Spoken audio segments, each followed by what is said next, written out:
예.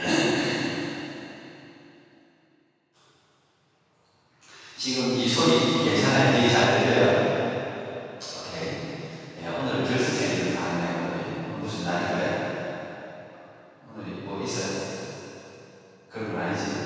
오늘 조금 많이 빠진 것 같다 보니까. 예. 아까 세진이 오셨나? 세진아, 내가 다 보고 있다. 어디를 갔다 그래, 그래. 서연아, 너 혼자 왜 이렇게 있니? 이쪽으로 와. 세 번째 주로. 그래. 그 예쁜 얼굴을 내가 봐야 될 거 아닙니까? 예. 오케이. 오늘은 제가 레위기 지나고 하다가 중간 좀 했는데 오늘도 레위기 계속 하도록 하겠습니다. 레위기의 전체 주제는 거룩이라고 제가 말씀드렸습니다. 오늘 보니까 레위기 보니까 여기는 법의 책이 주제인데 이 레위기는 원래 레위기의 책, 레위티커스라는 게 사람들이 레위 제사장으로 구별된 종족이잖아요. 그래서 그 사람들만의 이야기로 생각하는데 그렇지 않습니다.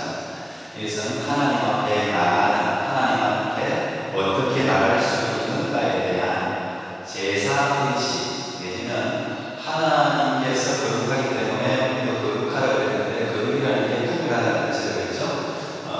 이집트에서 종살이하는 사람들을 구별해서 홍해를 건너게 하고 신약적으로 표현하면 그게 세례다.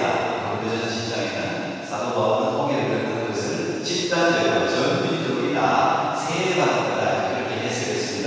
세례라는 것은 뭡니까? 옛 자아가 죽고 그리스도의 생명으로 다시 태어난다.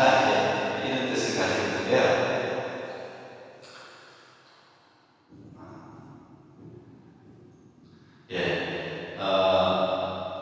그래서 이스라엘 백성들이 옛날 이집트에 종이었다는 것은 영적으로 이야기하면 어둠의 세대, 사단 마귀의 종이었다가 이제는 엑소스, 그야말로 출애굽. 그러니까 출애굽은 결국은 사단 마귀로부터의 구속으로부터 예수 그리스도께서 주시는 그 자유의 탈출이에요. 그게 홍해를 건너면서 새로운 백성으로 시작되었다. 이런 의미가 출애굽에 있는 거죠. 그러면서 하나님은 그들을 거룩한 백성 상태다. 오늘 보면 여러분이 읽었던 레위기 20장 21절에 보면 하나님께서 너희는 나에게 거룩할지어다. 이는 나 여호와가 거룩하고 나는 거룩하다. 나는 거룩하다. 내가 이렇게 거룩하고 내가 또 너희를 나의 소유로 삼으려고, 나의 소유로 삼으려고, 내 걸로 삼는다. 하나님의 소유라는 게 여러분 자랑스럽고 기쁨이 되니까 내가 하나님의 소유다, 하나님의 소유다. 그러면 나는 종이라는 말이야. 이렇게 표현할 수 있는데 하나님 누구의 소유냐는 참 중요한 것 같아요. 세상에 살면서 보니까 가랭거리에 전쟁이 일어나도 이 사람이 어느 나라 시티즌을 가지고 있냐가 엄청나게 중요해요. 그럼 뭐 어쨌든 전 세계의 어떤 나라라도 아직까지는 미국이 최강국이기 때문에 미국 시티즌을 함부로 건드릴 수 있는 나라는 없어요. 미국 시민권자라면 잘 못 건드려요. 한번 보복이 그냥 바로 미국에 들어오기 때문에 이제 그런 게 있어요. 미국에 속해만 있어도 그런 든든한 거잖아요. 그러니까 하나님의 소유, 내가 너희를 내 소유 상태로 하나님의 소유가 되면 누구도 하나님의 손에서 빼앗을 자가 없다는 말씀이 시작했잖아요. 그런 의미예요. 하나님의 소유 삼으려고 너희를 만민 중에서 구별했다. 그래서 구별된 백성은 일단은 출애굽을 했으면 그 다음에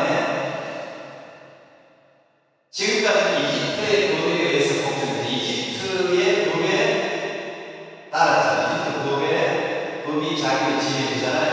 이제는 하나님의 법에 지배를 받는 백성이 됐다는 얘기죠. 그러니까 하나님의 법을 배우기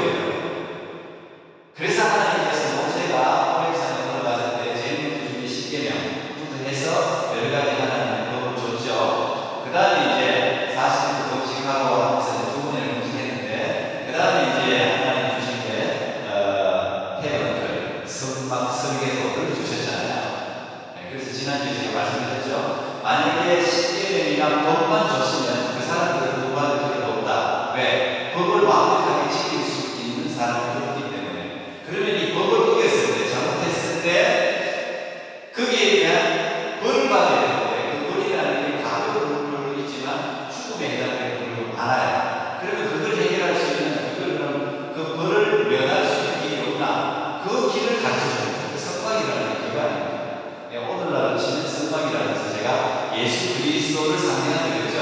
그러니까 그리스도의 은혜 안에 들어가는 그 성막을 통해서 자기 죄를 용서받는 것, 어떻게 용서받을 수 있나, 그리고 하나님을 어떻게 하면 지성소까지 가서 하나님을 만날 수 있는가를 가르치는 거예요.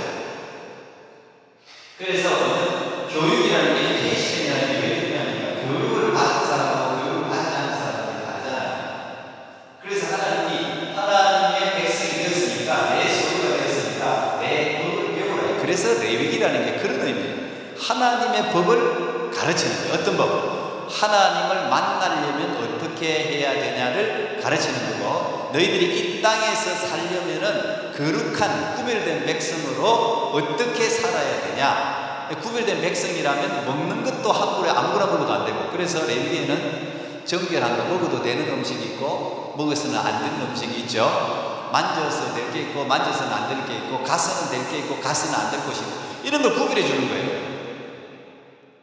구별된 백성이 되었기 때문에 하나님이 그걸 가르친다는 거예요. 그건 교육을 받아야 알지 저절로 되는 게 아니잖아요. 그래서 그런 법을 가르치는 게 이 레위기라고 볼 수 있습니다. 우리가 이제 거룩해지려면 어떻게 해야 되느냐 하는 것들을 배우려면 레위기를 보면 되죠. 구약적으로 레위기 1장 1절은 이렇게 이제 시작을 하는데요.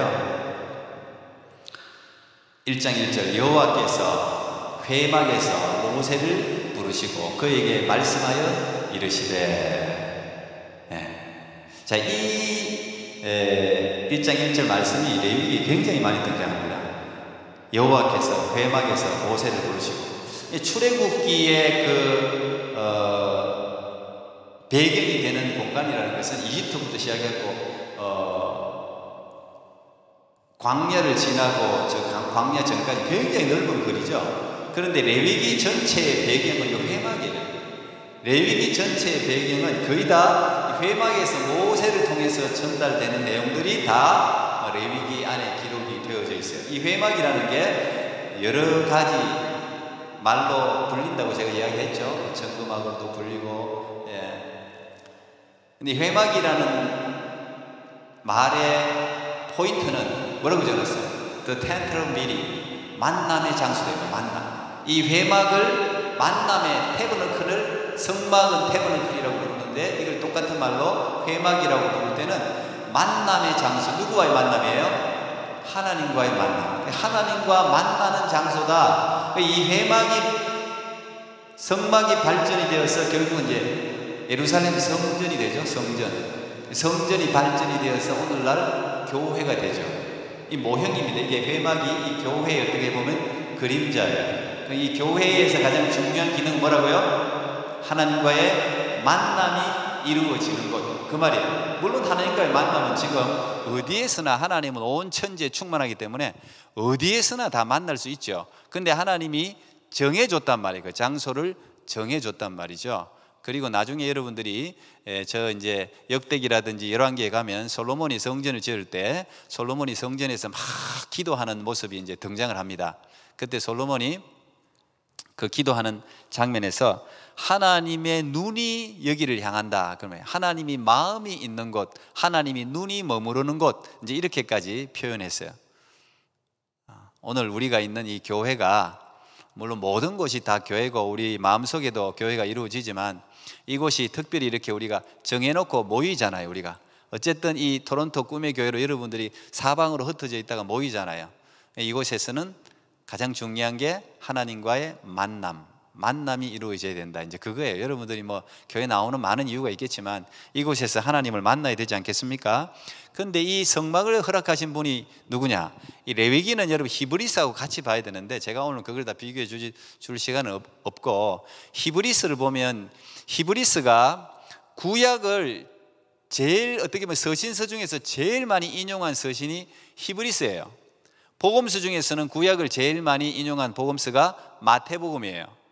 왜? 마태복음은 유대인들을 위해서 기록한 복음서이기 때문에, 유대인들은 모세의 법을 최고로 지금도 생각하는 사람들이기 때문에 구약을 계속해서 마태가 인용을 해요. 그래서 그 말씀이 지금 이렇게 이루어진 거다, 그 말씀이 이루어진 게 예수 그리스도다, 그 말씀이 이루어진 것이 예수님이 베들레헴에서 태어난 게 바로 그 미가서 5장 2절 말씀을 이루려고 한 거다, 예수님의 모습은 이사야 53장에 있는 이런 모습이다, 계속 이렇게 인용을 하면서 이 예수 그리스도를 이제 증거해 나가는 게 마태복음인데, 이 히브리서도 마찬가지. 히브리서도 여러분들 보면은, 그래서 이제 히브리서의 저자가 누구냐에 대해서 지금도 이제 퀘스천을 치는 거예요. 히브리서의 저자가 바울이냐, 아니면은 그 누굽니까? 갑자기 생각이 안 나네. 바울 말고 누구예요? 그 구약을, 사도행전에 나오는데 구약을 가장 많이 알고 인용한 제자가 있어요. 이제 그 사람이 구약에 대해서는 능통했기 때문에 그래서 저자 시비가 아직 있는 게 이제 히브리서인데, 어떤 사람은 히브리서가 복음하고 신약의 복음하고 매치되지 않는다, 뭐 이렇게 이야기하는 사람도 있을 정도로 구약이 굉장히 많이 등장해요. 근데 구약을 해석해 주는 책이 히브리서예요. 오늘 히브리서가 이 회막을 어떻게 해석하고 있냐면, 히브리서 8장 2절에 보면 이렇게 해석하고 있습니다.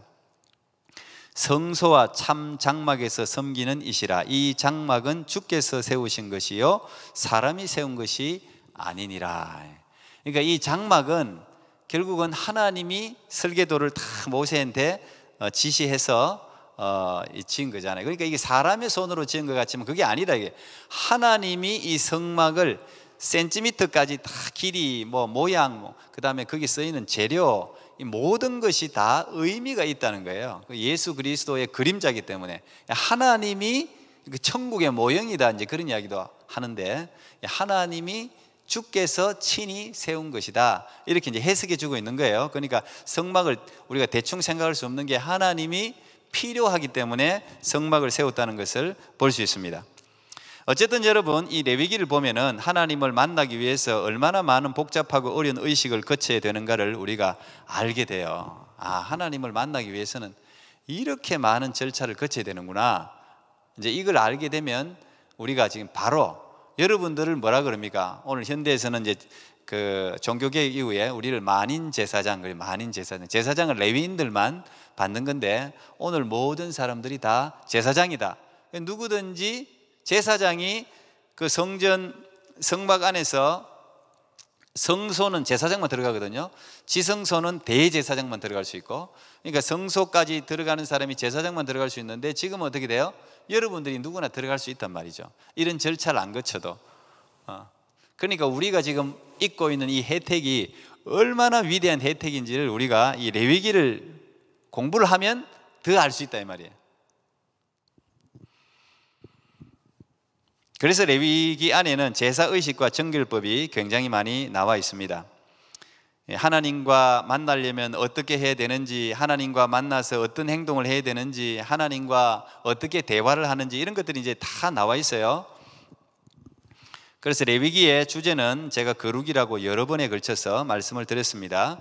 그래서 레위기에 있어서 중요한 거는 이제 제사장하고 제물이에요. 그러니까 제물, 양이든 소든 비둘기든 염소든, 보통 이제 제물에 4가지가 쓰입니다. 소, 양, 염소, 그 다음에 산비둘기, 집비둘기. 근데 이걸 보면은 다른 동물들도 정결한 동물이 많은데 제물로는 거의 요렇게만 쓰였어요. 어떤 사람은 그렇게 이야기합니다. 요 소, 양, 염소, 집비둘기, 산비둘기는 다 집에서 그들이 길르던 거다. 이게. 자기 집에서 기르던 거를 하나님께 드린다. 내가 아끼던 거, 내가 정성 들인 거, 그 짐승들. 그래서 제가 이집트도 여행할 때 보니까 이집트의 집에 지금도 비둘기를 키우더라고요. 아마 그때 그 전통이 있나 봐요. 비둘기를 이스라엘 사람들도 집에서 키운 것 같아요. 그래서 비둘기 같은 경우는 가난한 사람들의 제물이죠. 그러니까 그 4가지 이제 제물이 쓰이는데, 제일 중요한 거는 딱 정해진 제물이라 해야 돼. 하나님이 수컷을 갖고 오라 그러면 수컷만 갖고 와야 돼요. 그리고 1년짜리 갖고 오라 그러면 딱 1년짜리를 갖고 와야 돼. 다리가 절거나 흠 있는 거 가지고 오지 말라 그러면 흠 있는 걸 가지고 와서는 안 돼요. 하나님한테 일단 그 성막에 여러분 문을 열고 들어가려면 일단 제물이 통과를 해야 돼요. 제물이 합격해야 돼요. 그 합격을 이제 제사장들이 앞에서 검사를 하잖아요. 합격, 불합격. 규정된 제물, 딱 그게 중요해요. 그 다음에 이 제물을 하나님께 드리는 것은 누가 했냐? 선택받은 제사장. 딱 그 제사장만 이 제물을 하나님께 제사를 드릴 수가 있어요. 그 제사 잘못 드리다가 낭패를 본 사람이 누굽니까? 그 사울이잖아.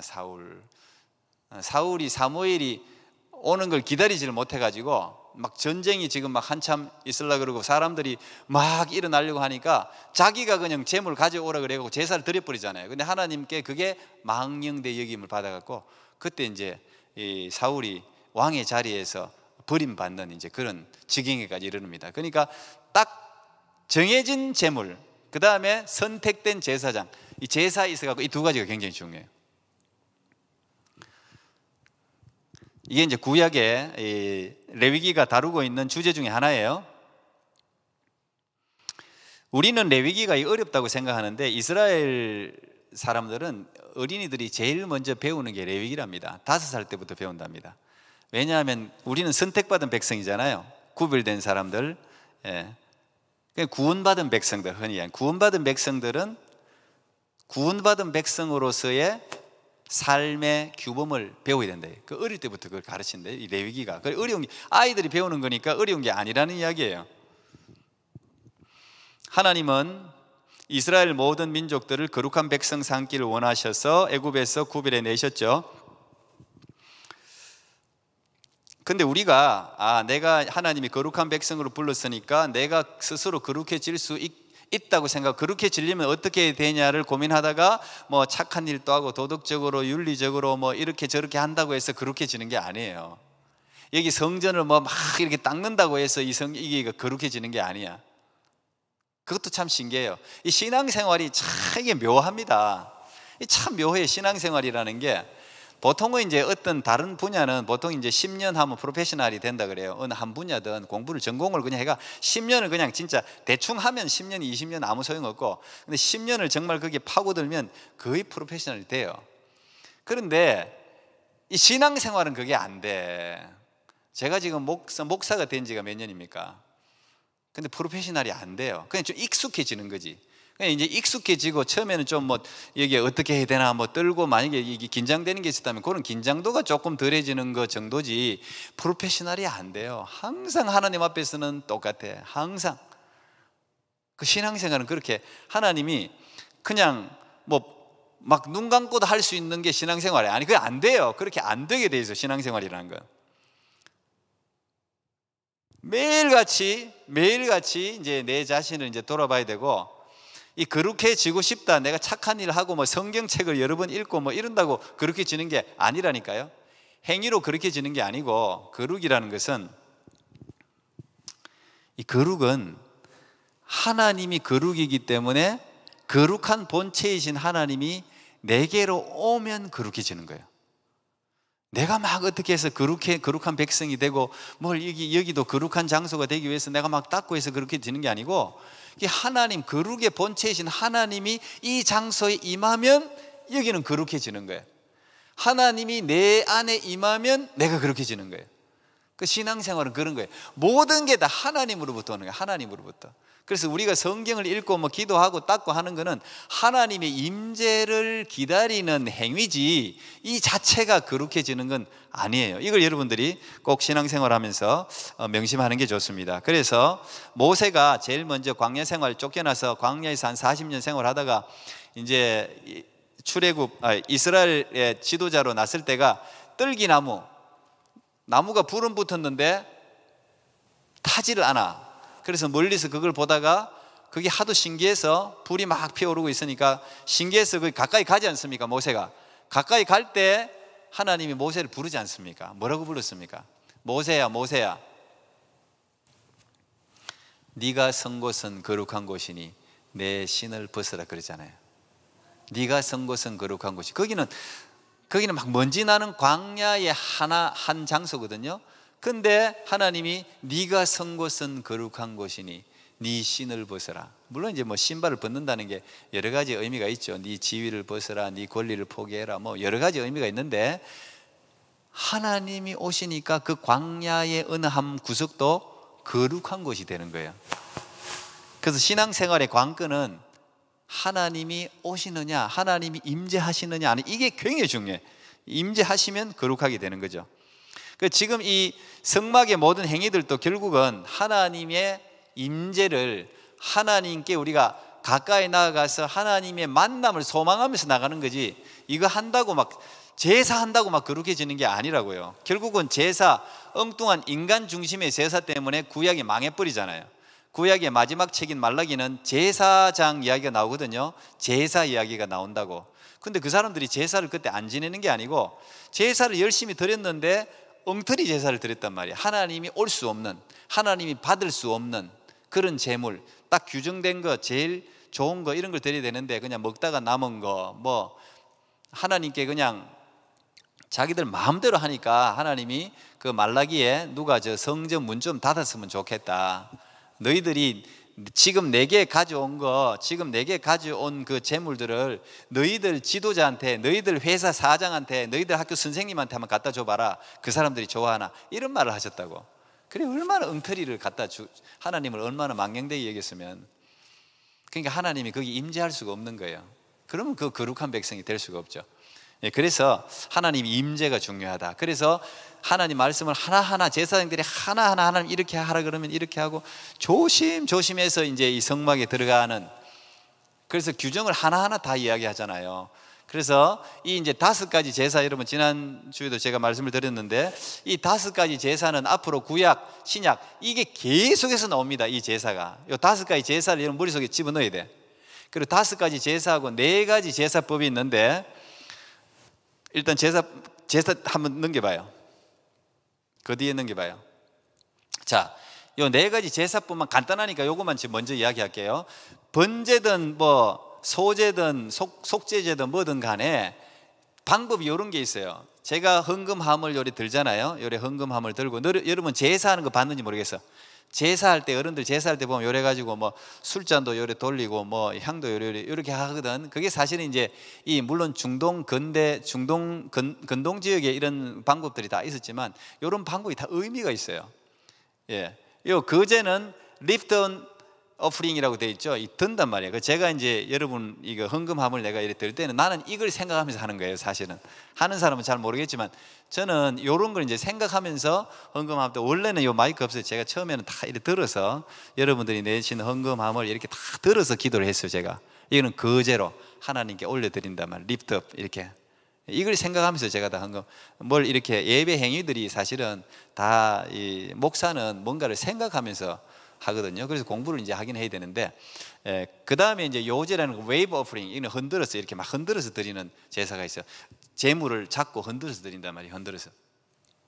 화제는 물론 이제 이 말 그대로 이제 이 불에 태워서 드리는 게 드리는 방법이고, 이 전제는 드링크. 이게 전제라는 게 사도 바울이 신약에 나오죠. 내가 내 몸을 전제로 드릴지라도, 뭐 이런 표현이 나와요. 그 내 몸을 그냥 쏟아붓는다는 이야기야. 쏟아붓는다. 요런 4가지 방법이 있고, 5가지 방법, 아까 처음 5가지 제사 앞에 그림 다시 주세요. 자, 이제 5가지 제사 제가 간단하게 설명할 테니까, 제사 자체는 전부 다 바꾸세요. 그 그림 앞으로. 지금 참고로 박혜진 양이 지금 파워포인트를 하고 있습니다. 정신을 버쩍 차리고. 자, 5가지. 자, 5가지 제사법이 구약의 레위기 1장부터 7장까지 굉장히 자세하게 소개를 하고 있습니다. 그래서 여기 브런트 오프링에서 이 이제 번제도, 첫 번째는 이제 번제죠. 번제는 물론 그 말 그대로 태워서 드리는 제사인데, 이게 가장 오래된 제사예요. 가장 오래된. 태운다는 말은 뭐예요? 우리가 내 몸을 불태운다. 완전한 헌신이에요. 완전한 헌신. 근데 이 태울 때 딱 하나, 여기 스킨, 요거는 껍데기만 제사장한테 주고 나머지는 전부 다 태워서 드려요. 다. 그리고 완전한 헌신을 이제 뜻하죠. 그게 예수 그리스도가 완전하게 자신을 하나님께 드렸잖아요. 그죠? 요거는 수컷만, 요거는 수컷만 제물로 사용할 수 있어요. 암컷은 사용 못해요. 수컷만. 그 다음 이제 두 번째는 밀 오프링이라는 게, 이게 뭐 그레인 오프링이라고도 하는데, 이게 소제라고 해서 유일하게 피가 없이 드릴 수 있는 제사예요. 피가 없이. 근데 소제는 어떻게 보면 가난한 사람들, 비둘기도 없어 막, 근데 곡식은 먹잖아요. 그런 사람들. 근데 이 소제는 어떻게 드려야 되냐? 빻아 드려야 돼. 막 가루가 되도록 빻아야 돼. 이것도 헌신이에요. 자기 자신을 완전히 하나님 앞에. 우리가 몸으로, 우리 요즘은 제사를 드리잖아. 신약은 몸으로 제사 드린다고요. 이게 충성, 헌신 이런 거예요. 이게 그런 의미가 있어요. 예. 여기에 물론 이제 여기에 뭐 꿀이라든지 뭐 누룩이라든지 뭐 넣는 게 향 같은 게 있는데, 그런 것도 이제 다 의미가 있고, 소금을 넣으세요. 소금을 넣어서, 소금은 원래 정결, 너희들은 세상의 소금이다 그러잖아요. 소금을 같이 넣어서 하나님께 불로 태워서 드리면은 하나님이 그게 향기로운 냄새다 하고 이제 받는 거예요. 소제, 유일하게 피가 없는 제사입니다. 그 다음 이제 세 번째가 피스 오프링인데, 이게 이제 화목제라고 부릅니다. 화목제. 이 화목제는 여기 보시면 여러분들이 수컷하고 암컷, 유일하게 암컷도 제물로 드릴 수가 있어요. 왜? 이 피스 오프링이라는 것은 하나님과 우리 사이가 화해를 위해서 드리는 제사고, 이 제사의 특징은 공동으로 식사를 한다는 거예요. 이건 모든 고기를 다 태워서 하나님께 드려버리잖아요. 여러분 생각해봐. 소고기 타는 냄새가 얼마나 군침이 돌아. 그런데 그 맛있는 부위를 다 태워서 그냥 하나님이 다 드셔. 이 번제는. 그런데 요 피스 오프링은 하나님이 허락하셨어요. 피하고 지방하고 요 키트니라고 되어 있는데, 요 키트니하고는 요것만 하나님이 가져가시고, 뭐 요거는 뭐 사실 여러분도 먹을 수도 없는 거잖아. 그런데 나머지는 뭐 전부 다 사람들과 함께 앉아가지고, 제사를 드린 후에 함께 앉아가지고 우리 친교실에서 식사하듯 식사하는 거예요. 그래서 이거는 암컷, 수컷을 다 제물로 사용할 수 있는 거예요. 피스 오프닝, 이게 중요한데, 제가 그 다음 장 한번 봐요. 이 예수를 하나님이 그의 피로서 믿음으로 말미암아 뭐라고 그랬어요? 화목 제물로 드렸단 말이에요. 예수님이 화목 제물로 하나님이 드렸다. 하나님과 우리 사이를 화목시켰다. 예수님 때문에 우리가 하나님 화해가 됐단 말이죠. 죄 때문에 하나님 앞에 갈 수도 없었는데. 그 다음 다시 앞으로. 자, 그 다음에 이제 네 번째는 신 오프닝이 이제 속죄제입니다. 속죄제. 이거는 이제 당연히 자기 죄가 무의식이든 의식이든 죄가 있을 때 그 죄를 속하기 위해서는, 죄가 생각나면 무조건 가져가야 돼. 물론 이제 제물은 여러 가지가 있죠.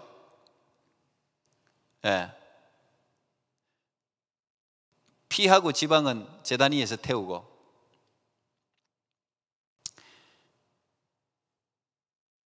그 다음에 이제 이 속건제는 트레스패스 오프링이라고도 하고 퀼트 오프링이라고도 하는데, 이거는 뭐냐?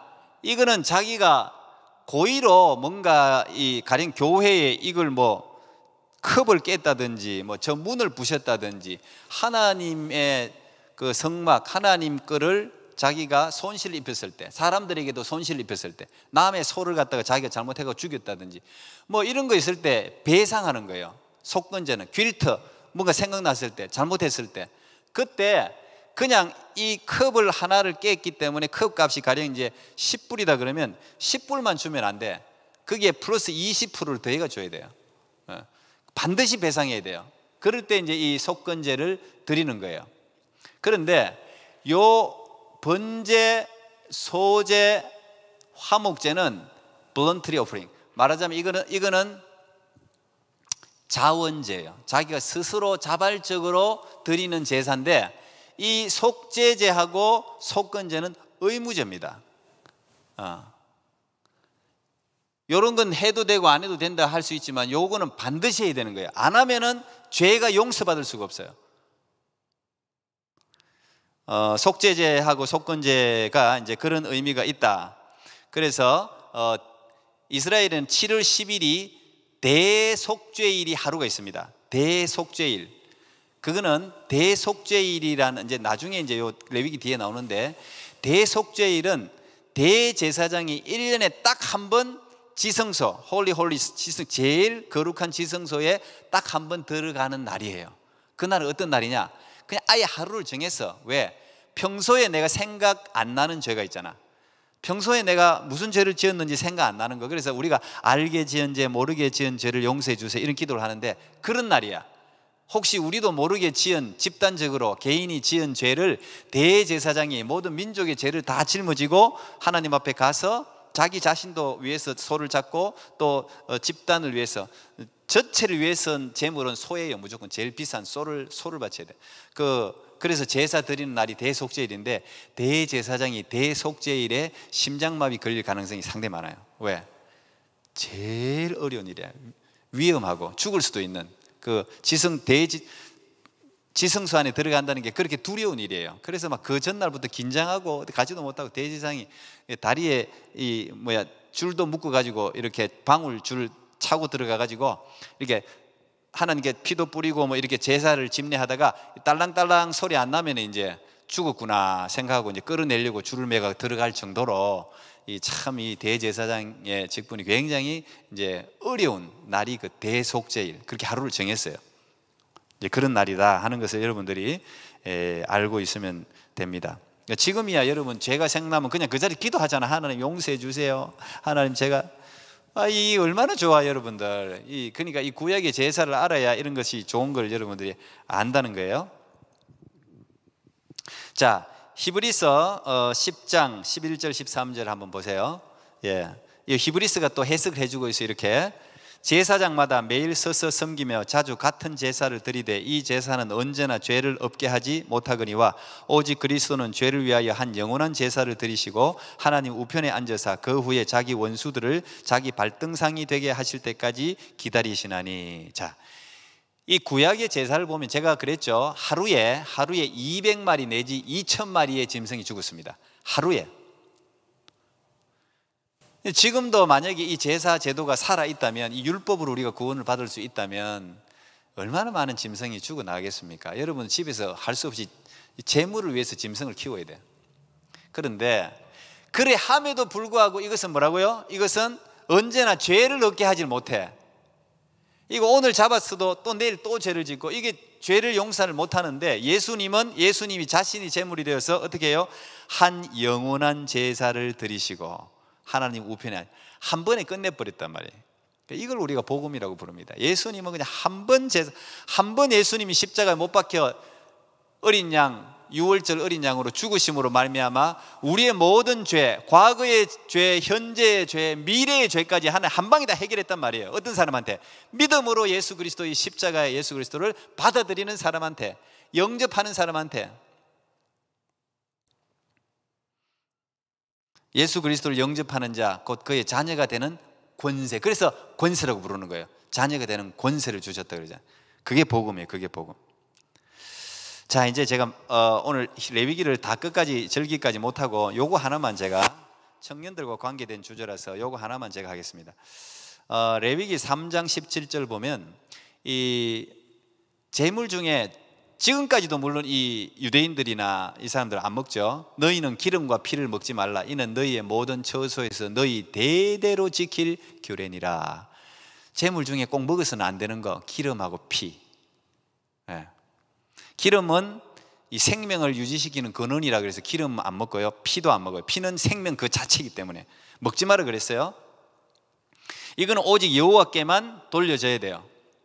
이게 이제 대대로 지킬 규례다. 이건 영원한 규례다. 그래서 구약의 영원한 규례니라 하는 건 지금도 유대인들이 지키고 있는 거예요. 영원한 규례니까 지금도 지키는 거예요. 이걸 지금도 유대인들이 이걸 안 먹어요. 피하고 기름을 안 먹어요. 그 다음에 또 하나 보세요. 레위기 11장 7절 보면 뒤에 유대인들이 또 안 먹는 게 있죠. 돼지는 굽이 갈라져 쪽발이로 돼 새김질을 못함으로 너희에게 부정하니. 자, 레위기 10장 11장에 보면 정결한 짐승, 부정한 짐승이 나옵니다. 그 중에 보면 이제 먹을 수 있는 동물이 있고 먹을 수 없는 동물이 있어요. 그 특징이 이제 쪽발이 된 거, 소 같은 거, 이런 거는, 소는 또 되새김질을 하잖아요. 되새김질을 하니까 이런 건 먹어도 돼. 근데 쪽발이라도 되새김질을 못하면은 먹을 수가 없어요. 돼지는 쪽발이지만 되새김질을 안 하잖아요. 그러니까 돼지는 먹을 수 없어요. 그 신약에도 그 탕자가 탕자가 일하는 데가 어디예요? 누가복음 15장에 탕자 이야기가 나오죠. 둘째 아들이 탕자인데 가서 아버지 재산 다 받아가 갔는데 그것을 다 망해버리고 친구들 다 떠나버리고 비참한 신세가 돼가지고 아버지한테 돌아가려니까 면목이 없고 얼굴 들 길이 없고, 그래서 자기가 어디 먹고는 살아야 되고 뭐 합니까? 돼지 치는 일 하잖아요. 그게 이제 유대인들이 그거는 저주받았다 생각하는 거야. 그래서 돼지 이야기가 많이 나오는 거야. 유대인들 돼지고기를 지금도 안 먹죠. 그래서 부정해서 안 먹는 거예요.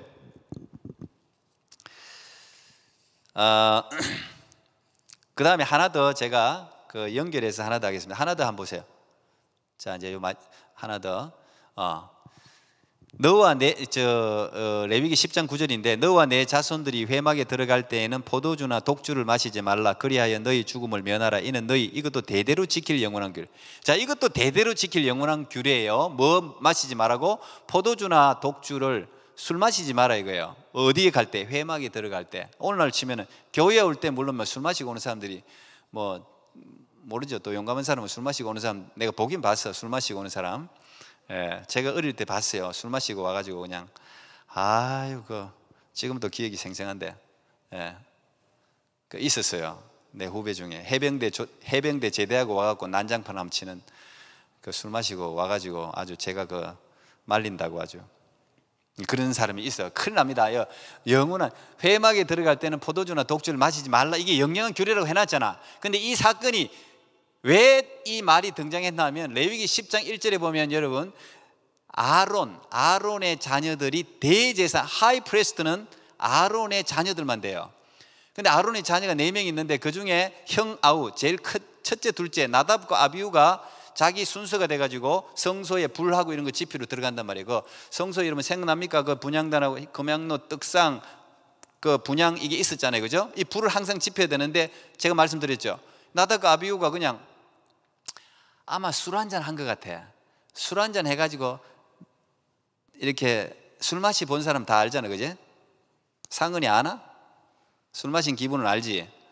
알리라고 본다. 세진이 준호 아나? 준호는 고개를 막 흔드네. 그래, 어쨌든 간에. 자, 알딸딸 해가지고 이 나답과 아비후가 이 불을 반드시 어디에서 가져와야 돼요? 번제단에서 가져와야 되죠, 불을. 거기서 가져와서 붙여야 되는데 자기가 하나님이 명하지도 않은 불을 붙여버렸단 말이죠. 그리고 그 자리에서 죽어버려. 그 자리에서 하나님이 바로 적사시켜버려. 마치 우리가 그 번개 맞은 사람이 전기에 감염돼서 죽듯이 그냥 바로 죽어버렸어요. 그러고 나니까 이제 하나님이 얘들 옷도 벗기지 마라. 옷도 벗기지 말고 옷 입은 채로 진 밖으로 버려라. 그 아론은 자기 아들들이 죽었는데 형제들 보고도 울지도 마라. 여러분 10장을 읽어봐요. 그거 다 나와요. 울지도 마라. 그러면서 나온 말이 이 말이에요. 그래서 우리가 이 말을 읽으면서 나답과 아비후가 제사 드리러 가기 전에 포도주하고 독주를 한잔 했구나라고 생각하는 거야. 하나님 왜 이 명령을 내리기 때문에 너희들은 너와 네 자손들이 회막에 들어갈 때 포도주나 독주를 마시지 마라. 그리고 죽음을 면해라. 너희 대대로 지킬 영원한 규례다. 자, 제가 이제 이걸 통해서 여러분에게 이제 질문하고 마치려고 그러는데, 자, 기독교인들은 돼지고기 먹어도 됩니까? 피 먹어도 됩니까? 술 마셔도 됩니까? 어떻게 생각해요? 왜 우리 한국은 또 선지국 같은데 피가 다 들어있잖아. 이거 어떤 사람은 이거 하나님 피를 먹지 말았기 때문에 이거 먹으면 안 된다 막 이제 그런 분들도 계시고. 이런 질문 던져보셨어요, 여러분? 피를, 술을, 그 다음에 가령 우상의 제물, 제사 음식 먹어도 되나? 안 되나? 어제도 누가 질문하던데, 제사 드리는데 제가 그 제사 음식 만드는데 제가 도와도 됩니까? 안 됩니까? 마음대로 하세요. 제사 음식 도와도, 제사 음식을 제가 만드는 걸, 제사 음식을 제가 만드는데 도와도 됩니까? 안 됩니까? 그 사람들로서는 심각한 질문이죠. 왜? 신앙생활을 잘하기 위해서 질문하는 거예요. 제가 그런 질문을 너무 많이 받았죠. 제사 자리에 있어도 됩니까? 안 됩니까? 제사 지내고 난 다음에 그 음식을 먹어도 됩니까? 안 됩니까? 피를 먹어도 됩니까? 안 됩니까? 자, 그래서 영영한 규례를 그렸기 때문에 지금 유대인들은 아까 그 앞에 그림 코시라는 그림 보죠. 여러분 아시죠? 이 코시라는 지금도 유대인들은 이 코시라는 이 마크가 붙은 데서만 사 먹죠. 알아요, 여러분? 이게 할랄이라는 것은 이슬람들, 무슬림들이 할랄이라는 거. 이게 코시하고 할랄이라는 건 여러분 알다시피 피를 먹지 마라 그래서 이게 다 여기서 나왔단 말이에요. 레위기에서 이게 다 나온 거 여러분 그냥 알아요. 지금 현대도 이게 다 매치가 되니까 알고 있으라고. 이게 다 레위기 법 때문에 지금까지 이렇게 지키는 게 이 사람들이. 그래서 코시라는 것은 유대인들이 먹는 고기고 할랄이라는 것은 무슬림들이 먹는 고기인데 뭐 비슷합니다. 조금 다르긴 하지만. 근데 이 두 가지 공통점이 뭐냐면 웃기는 게 미국인들이나 돈 있는 사람들이 요걸 먹는다는 거. 요게 가격이 훨씬 비싸거든요. 왜? 위생적이라고 생각하는 거야. 피를 다 빼낸 고기예요. 피를 다 빼낸 고기. 예. 그 잡을 때도 코시 같은 경우는 유대인 랍비가 딱 들어가서 잎의 하에 잡아야 돼요. 그리고 잡을 때도 뭐 가령 이제 뭐 소를 잡는다 뭘 잡는다 해도 여러 번 찔러가 잡으면 안 돼. 딱 한 방에 딱 끝내야 돼요. 그걸 한 방에.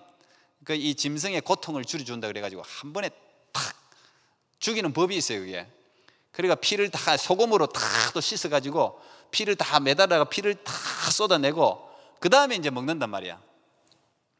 그러니까 사실은 피가 없으면은 이게 덜 썩어요. 위생적이죠. 그러니까 이제 뭐 유대인 음식이고 이런 걸 떠나갖고 위생적이라고 해서 다른 일반 음식보다 50% 이상 더 비싼데도 이제 이것만 찾아가서 먹는 사람들이 있다 그러더라고. 자, 지금도 이렇게 지킨단 말이야, 이 사람들이.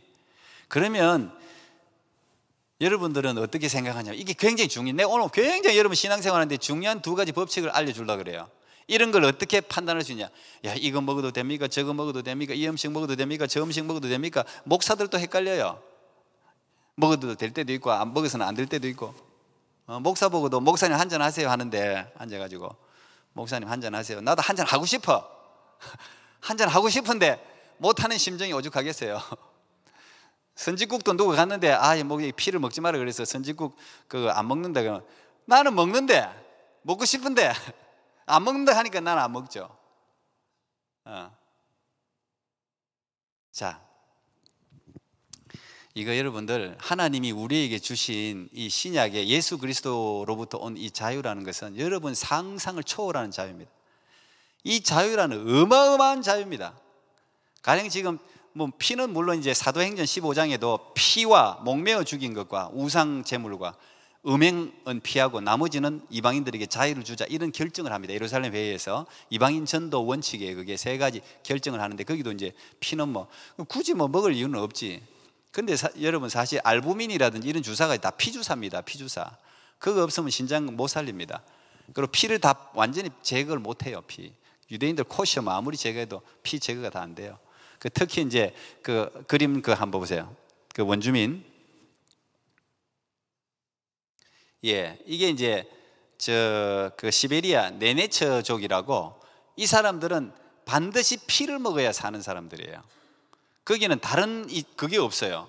자기들이 영양을 보충할 수 있는 게 없어요. 그래서 술록을 잡아갖고 그대로 술록 좀 피까지 다 마십니다. 그게 비타민이고 뭐 자기들을 영양을 유지시켜 주기 때문에 이 피를 먹어야지 살 수 있는 민족이에요. 이 민족은. 그럼 이 민족들이 예수 믿으면 피 먹지 마라 그럴 거야? 자, 이제 이게 헷갈리기 시작하죠, 여러분들. 이게 헷갈리기 시작합니다. 예. 여러분, 우리가 율법 시대를 살고 있지 않습니까? 이건 굉장히 여러분 잘 이제 제가 오늘 이제 결론인데 이게 잘 생각해서 판단해야 돼. 목회자가 뭐라고 하면 그걸 성경적인 이런 백그라운드를 잘 알고 여러분들이 판단해야 되는데 어쨌든 제가 이야기하고 싶은 것은 하나님이 우리에게 주신 예수 그리스도를 통해서 온 자유라는 것은 여러분 상상을 초월하는 자유입니다. 뭐든지 이 세상에서 다 할 수 있는 자유입니다. 물론 예수님은 이것도 지키고 이것도 지키라고 다 했잖아요. 제일 중요한 기준 두 가지 오늘 제가 말씀드립니다. 그 다음 성구 봐봐요. 자, 이제 이거는 디모데전서 4장 3절 5절인데, 음식물은 하나님이 지으신 바니 믿는 자들과 진리를 아는 자들이 감사함으로 받을 것이니라. 하나님께서 지으신 모든 것이 선함에 감사함으로 받으면 버릴 것이 없나니 하나님의 말씀과 기도로 거룩하여졌다. 뭐든지 하나님이 다, 이 세상에 하나님이 안 준 건 없어요. 특히 이제 홍수 이후에는 다 먹으라고 그랬죠. 물론 율법에 이제 정한 거 부정한 거 하나님이 정하긴 했는데, 뭐든지 감사함으로 받으면 버릴 게 하나도 없어요. 일단은 사도 바울은 이제 이렇게 그 음식에 대해서 정리를 하고 있는데, 음식 문제가 고린도 교회에도 굉장히 문제가 됐기 때문에 제사 음식 먹어도 됩니까 안 됩니까 뭐 이런 게 실제적으로 다 질문하고 대답을 했던 내용이에요. 두 가지 원칙. 첫 번째, 자, 그 다음 선구 봐봐요. 자, 이거 굉장히 중요한 선구입니다. 제가 항상 뭔가를 판단할 때 제가 판단하는 기준이에요. 그 기준을 내가 나누는 거예요. 제가 그래도 여러분들보다 신앙생활을 더 오래 했고 고민을 많이 해봤기 때문에 굉장히 중요한 기준이에요. 첫 번째 기준, 모든 것이 가하나 모든 것이 유익한 것이 아니요. 무슨 말입니까? 지금 제가 밑에 영어를 일부러 내가 NIV를 했다가 NIV가 좀 약한 것 같아서 제가 KJV 번역을 여러분에게 적어놨어요. KJV 번역을 뭐라고 해요? 모든 것이 뭐라고 적어놨어요 여기? All things are lawful for me. 합법적이다 이 말이에요. 합법적이다. 모든 것이 다 합법적이에요. 하나님이 다 허락해놔서 이 땅에 있는 거, 무슨 음식을 먹건 뭘 하건 네 자유라. 우리에게 있는 자유가 이만큼 큽니다. 뭐든지 할 수 있어요. 모든 거 다 합법적이에요. 물론 이제 permissible, everything is permissible. 이 NIV는 그렇게 유익하다. 모든 것이 다 받아들이고 유익하다, 유익한 거다. 그러나 그 다음에 뭐예요? 모든 것이 가하나 모든 것이 유익한 것이 아니고 모든 것이 다 합법적이지만 모든 것이 다 덕을 세우는 게 아니다.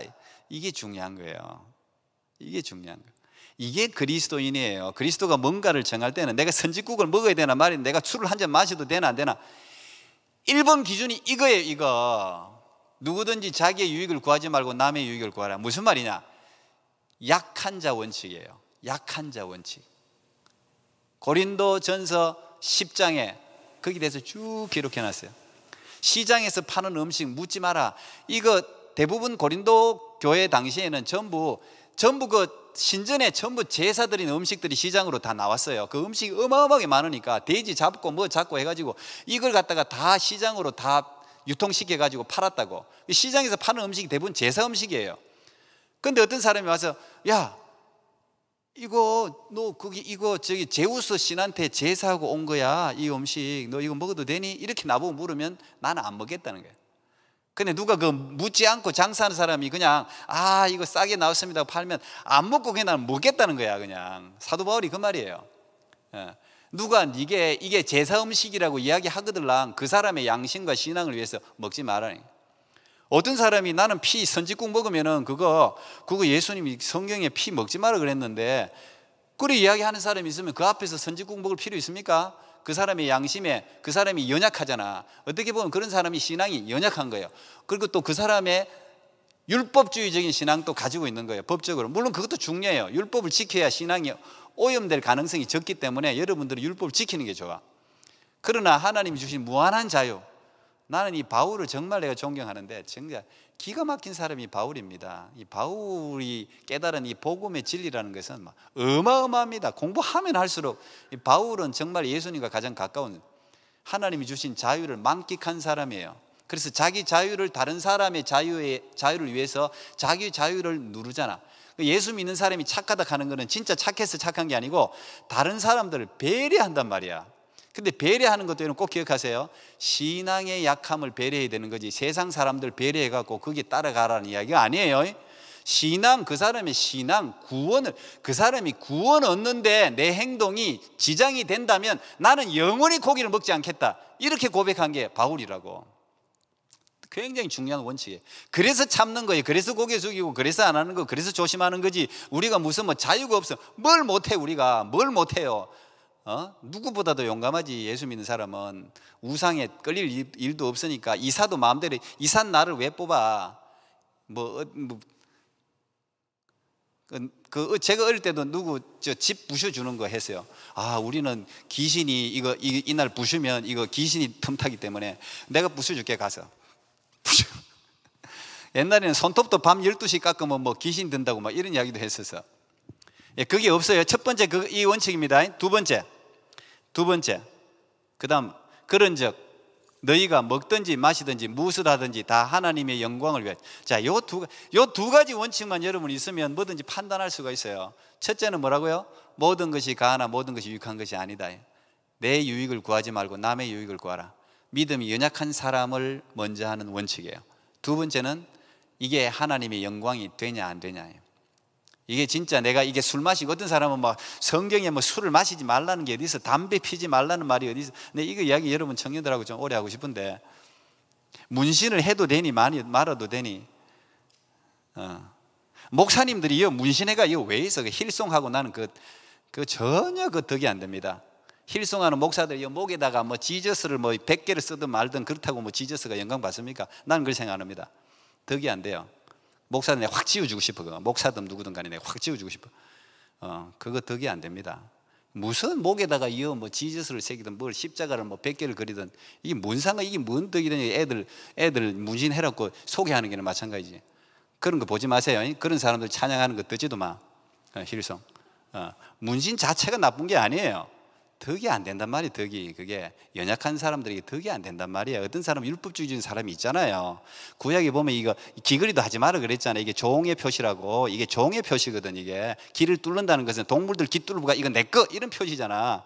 근데 뭐 지금 귀걸이 한다고 여러분 그렇게 말하는 사람이 있습니까?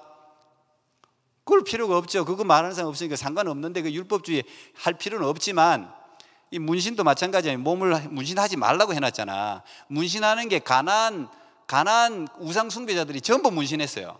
그리고 가나안 그 사람들이 전부 피를 마셨어요. 그런 거 따라 하지 말라는 거거든.